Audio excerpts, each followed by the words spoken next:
Good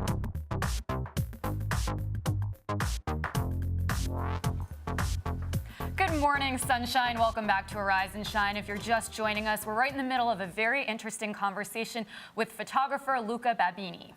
So you were involved with students, a student-run magazine in Sierra Leone. Can you talk about that with us? Yes.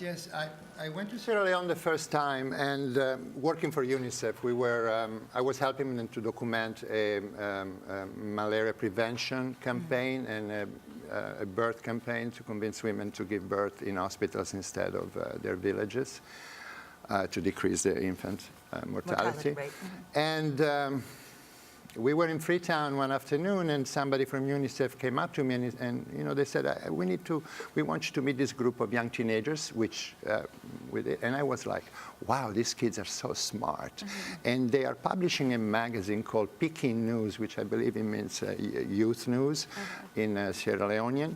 And I noticed the magazine had like very few pictures and very bad pictures. So we started this conversation where I was telling them, images are very powerful, especially nowadays. And I kind of thought maybe I can help them. And I promised them I would go back and teach them about photography and journalism. So once back, I was back in the States.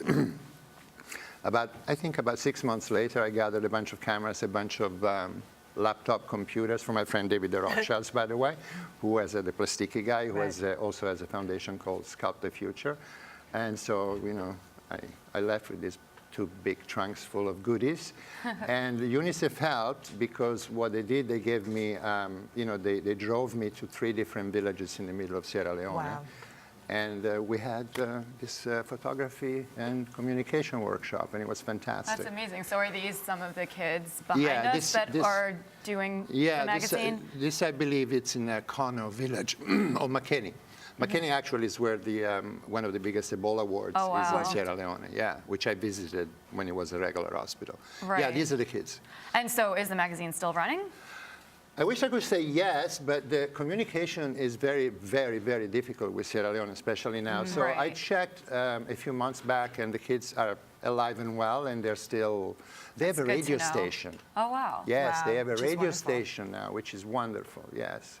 Do you ever get in a place of fear if you enter an area that is, that's either dangerous or... Are you asking me if I'm scared? If you get scared covering all of this stuff. Yeah, I'm very scared. And how do you handle it? You don't. You just go along. Yeah, there is something I call the art of being there, which is sort of like a sixth sense that puts you at ease in a place and you try to fit in as much as possible.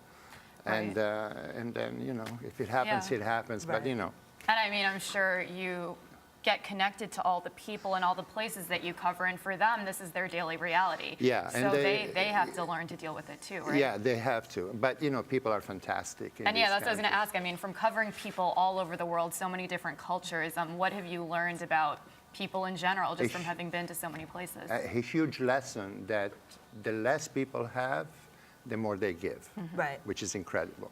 So I walk into mud huts, with people incredibly poor. They sleep on the floor like 10 people. If they have a piece of bread, they will give it to me. Yeah. And that, and I think that just says a lot about what humanity is and a lot about what goes on in the United States, that we can learn so much from people. Do you know what I mean? About just the humanitarianism of the world.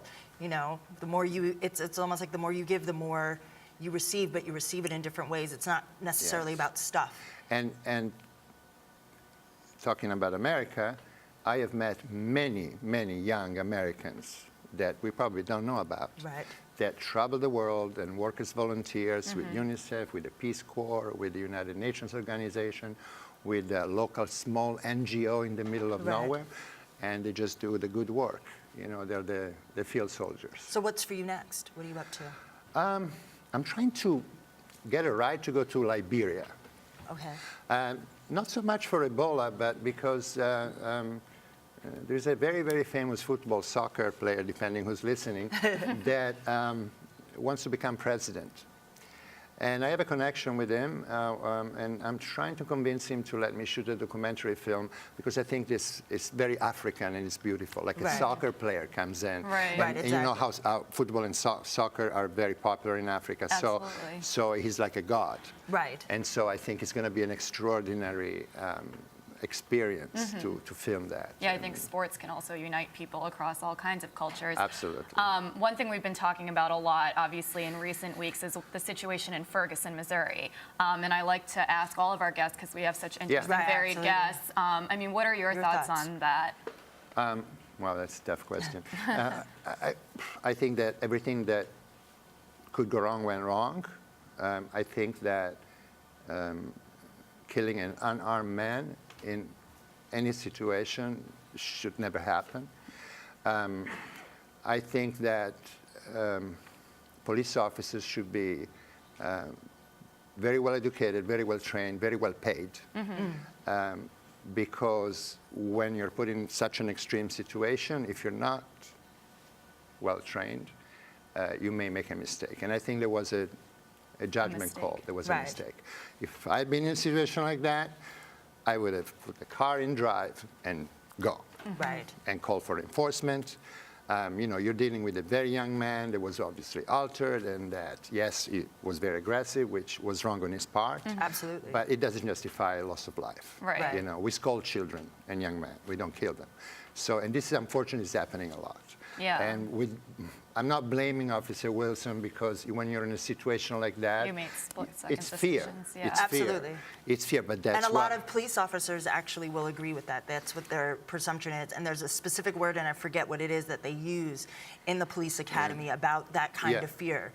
It's almost like a justifiable reaction. Yes, but I also read that a lot of in many protocols they say to engage. And I think that's a mistake. Yeah, and I think the aftermath has been so interesting as well. And I'm sure for you, having traveled so much, to see something like that happening here in the United States has been really fascinating. I mean, but things have to change. I think that, you know, why is an officer in fear? Because he knows it's so easy to get a gun in this country. So hence, you're always thinking, this person could be armed. So any you know, ambiguous movement of anything, you always think the worst. The worst. And hence you have a very strong reaction, because it becomes about survival. It's either you or them. And I think that this is gonna perpetuate itself, and it's not gonna change unless we do some radical changes to, you know, gun laws and training, and et cetera. So how do people, if we want, let's say we want to get involved, we want to get involved with UNICEF, we want to get involved with what's going on in Sierra Leone, or get involved with what's going on in Lebanon, how do we do that? Let me say something very important. I started as a non-believer.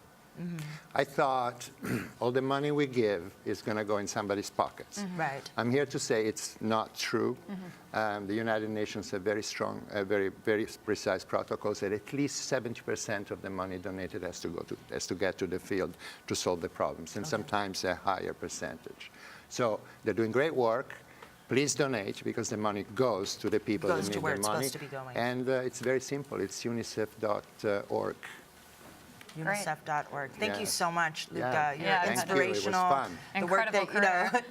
Incredible career. The work that you're doing, it touches many lives, and hopefully will be part of changing the world. That's what each one of us should do, is just do our little part to help change the world. If you want to know more about Luca's work, you can go to lucabambini.com or citizensbrooklyn.com. And to donate to these worthy causes, visit unicef.org. And next up, Jacqueline Woodson tells us how to teach kids how to read at any age. And then later, Laurie Danielle Favors drops by to talk about something close to my heart, hair bullying. And if you don't know what it is, then just stick around, look at my hair, and we'll all find out. And we'll have our first live performance when singer Raina Williams drops by. I'm so excited, so come on back.